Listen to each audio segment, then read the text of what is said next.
ஆன்மீக நண்பர்கள் அனைவருக்கும் அன்பு கலந்த வணக்கங்கள். இன்றைக்கு நாங்கள் ஆன்மீகம் சம்பந்தமான பதிவில் ஈரோடு மாவட்டத்தில் இருக்கக்கூடிய பெருந்துறை அருகில் இருக்கக்கூடிய சென்னிமலை சுப்பிரமணிய சுவாமி கோயிலை பற்றி பார்க்கலாம் வாங்க. முருகனுக்கு அபிஷேகம் செய்யப்படும் தயிர் எவ்வளவு நாட்கள் ஆனாலும் புளிப்பதில்லை என்பது முக்கிய அதிசயங்கள் ஒன்றாகவும் இங்கிருக்கிறதா.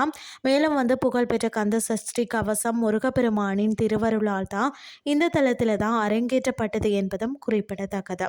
அது மட்டும் இல்லாமல் மாடுகள் மலையேறிய அதிசயம் என்னென்னு சொல்லி பார்த்தீங்கன்னா 1984 பிப்ரவரி 12 2 காளைகள் பூட்டப்பட்ட மாட்டு வண்டி ஒன்றும், அதாவது எந்தவித ஓட்டுநரும் இன்றி 1320 படிகளை கொண்ட மலைப்பாதையை தானாகவே கடந்து உச்சியை அடைந்ததாம்.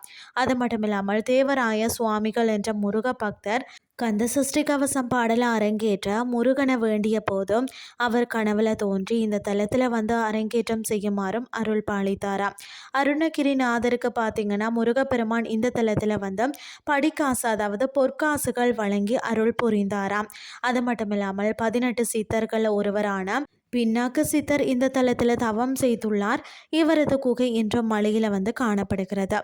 இன்றைய ஆன்மீகம் சார்ந்த பதிவு உங்களுக்கும் பிரயோசனமாக அமைஞ்சிருக்கும்னு சொல்லி நானும் நம்புகிறேன். இதே மாதிரி மற்றொரு ஆன்மீகம் சார்ந்த பதிவோடு உங்களை சந்திக்கிறேன். நன்றி.